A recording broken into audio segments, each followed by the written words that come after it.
So I'm moving on from my current job here at Northport High School, and I'm moving up to Chapel Hill. So I thought I would do kind of a farewell shop tour. I've never actually done one for you guys. So I thought it'd be a good idea and a lot of fun. So let's see what happens. So everything in the shop is based off of this center table. Distance from it, if it's closer to the table, it's more important. If it's further away, chances are you're not reaching for it that often. But I wanted everything to be ease of access, and I needed everything to be kind of right in front of it because we're working with high school. So the shop layout's kind of modular. This is the router table. That's where we store routers. That way the kids know router table, routers. Router bits are stored on this side, and because the drill press is right here, all the drill press stuff is stored right here. The drill press itself recently got an addition of this table, and that holds some of the more used stuff. It's got storage for tall stuff here, and then it's got a sacrificial top that slides underneath, so if you're making crazy cuts, you can actually just use the top so you don't damage the table itself. I like whiteboards a lot. I don't know what it is, but this is my favorite rule. Respect the shop equipment and Mr. Rawlings. He's a tool. Super fun. So a couple years back, we got a really cool donation from Stanley DeWalt Black & Decker. It was about $4,000 worth of equipment, retail value. And this was one of the things, the big ticket items they sent us. And it is a brilliant saw that has a LED light to guide you. And it's been super beneficial for our students. They love having it. The miter box on the back is a little too small. The opening doesn't quite work the way I'd like it to, but it does help keep the dust down. And we've got dust collection in the back there, although I do need to vacuum out where it doesn't quite work so well. Up on top of it is all of the Craig stuff. We just recently got a bunch of Craig stuff here, and I've used it quite a bit this summer. It's been really fun. Additional storage underneath. Additional storage over there. And this is where we keep our portable air compressors and some shop vacs. All of these tables are the exact same height. That includes the router table, that includes that sander table there, that includes that planer cart there. Everything's the exact same height because I want everything to be able to match up with everything. So I like just about everything I made here, including the miter box, even though it has its faults. But this is one of the things that I've used just about every day, and that's this little utility cart. It's the same height as my table, so it actually extends my workspace. I use it to store tools when I'm working on a project. I can keep tools stored underneath it. It has a built-in air compressor. The shop vac stays in here. All of my air tools are hooked onto the side. The air hose comes down right there. It's real convenient. I keep extra fasteners in here. I've got hook storage here, so I can drop like the rigid guns fit really well. This light switch controls power to it because there's a surge protector on the back side. I've got a vise. That's the air hose hookup. This back side here, this is for hooking the like squeeze clamps to when I roll it out into the theater. It's got a drill battery charger and then additional power there. This thing has been a tool that I've used constantly. Just this little ruler with a 3/8 inch nut. You can slide just about anything on it that you need to store, and it's been super, super useful. It has a whiteboard sunk into the top so that when I'm working with kids, I can draw everything in front of them. It gives a nice visual learning tool for us. It's one of my favorite things. So this back wall has gone through several changes over the course of my time here.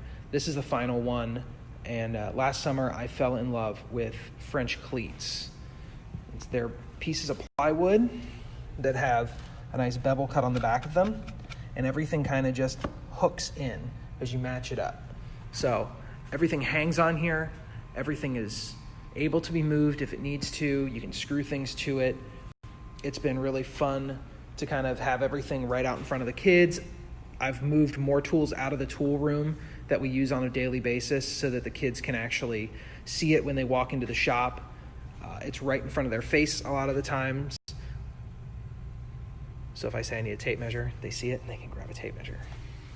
Another cool donation we got while I was here was this Tight Bond sponsorship. I guess you could say it's a sponsorship.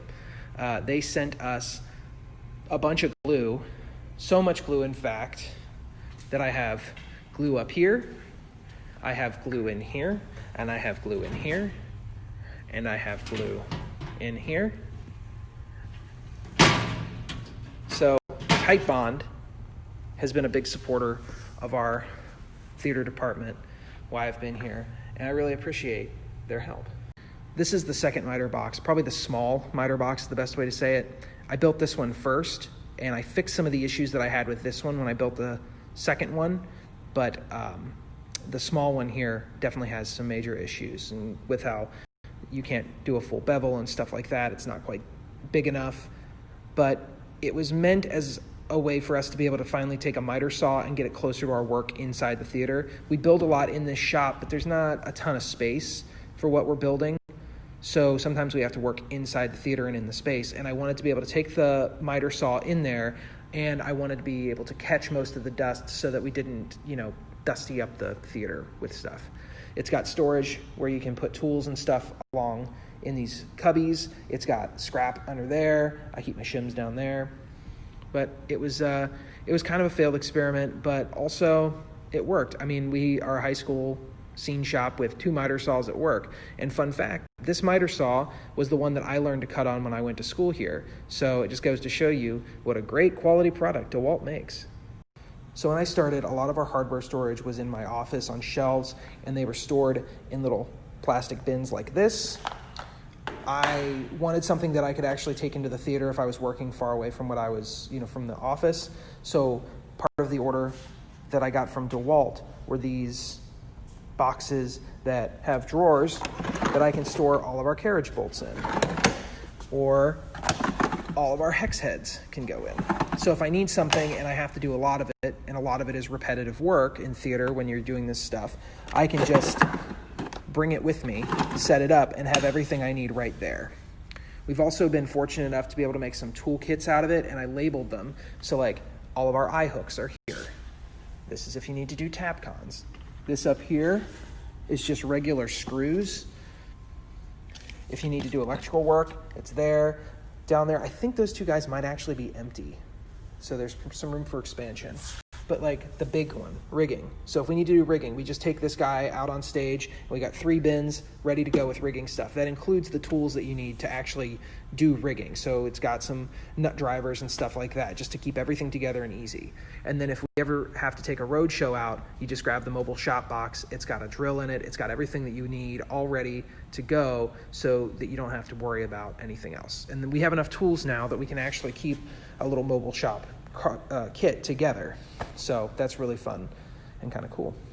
And it was all brought to you by Stanley DeWalt Black & Decker. All right. So that guy needs replaced. Before anybody says it, that guy definitely needs replaced. But this is the sanding cart. See how there are sanders there? Well, underneath, wrong side. Underneath, guess what? Sandpaper. All kinds of sandpaper. And palm sanders. So if I tell a kid I need sandpaper, I would just send them to the sanding cart. Right? On the back side, there's actually additional storage. It's kind of shelved storage, and there's like a mortiser and stuff like that. But it's tools that very rarely get used, hence they're pinched up against the wall where you don't see them. So this is our planer cart. That's the planer. Pretty basic. It's a DeWalt planer, in case you couldn't tell by the yellow. This top actually gets removed so that this whole thing sits right at flush height with the work table. And it's built smaller so that when you put the planer on and you extend the wing matches up directly with the front of the table saw here, so that everything slides right across and down the work table. It's not a bad little setup. We've used it quite a few times for things, but with theater, planing things doesn't generally happen. We try to not have to do that kind of crazy woodworking. So the tool room wall is organized by the things that you would need first, like your rulers and your layout tools. Then you got hammers, staplers, pliers, wrenches, and we move over to like demo tools, bolt cutters, things that the kids very rarely use. The door to the tool room has its own bit of utility to it. I got these donated from a friend of ours when she was moving out of her house, and I thought they would make perfect storage for drill bits. We have 2 of them. Drill bits are over here, and then your pilot bits are right here. And these are the ones we use the most often. Harbor Freight. Don't discount a pilot bit from Harbor Freight. They break too often to spend too much money on them. Yeah. But everything kind of hangs here. Tape measures are right there because you want to grab a tape measure first. There's a pencil cup there, although this one is probably the least accurate pencil cup. You get like weird mechanical pencils. There are better sources for pencils in the shop.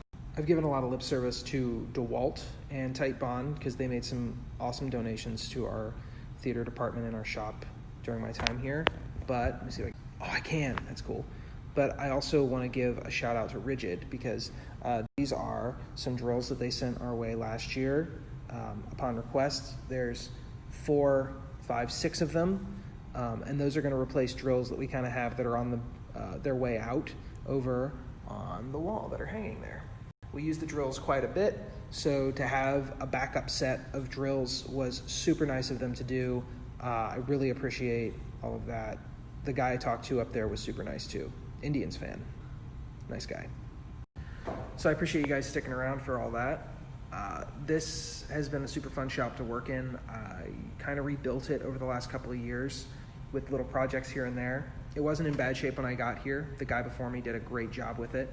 But we got a new table saw with the saw stop, and that lowered the height of the table by about 2 inches. So everything else needed to change around it. Phil Brulot always told me that you should keep all of the tabletops at the same height in your shop. I believe that was one of the first things he said to me when he started at UWF, and I kind of took that to heart. It's always been helpful, you know, when if you have a project that's big, you can just roll another table over, you know it's going to work, you can work on 2 spaces at once. And Ryan Patterson was always a big proponent of everything on wheels so you can be as mobile as possible. And yeah, that's been perfect here. We work a really long distance away from the space at times, and by really long I mean like 50 yards, and making that trip back and forth is difficult. So having things on wheels like the shop cart and the miter saw, you can roll them into the space and you can use them there, and it saves you a ton of time. It's way more efficient. The little mobile utility cart, the shop cart there, that saved me a ton of time. There were times where we were in tech and it was just sitting there and it had air in it all ready to go. It had my tools in it ready to go. So I didn't even have to come back here, and I was able to get work done lickety split. So really appreciate good advice from good people when I get it, and I implemented it and it worked out really well in my favor.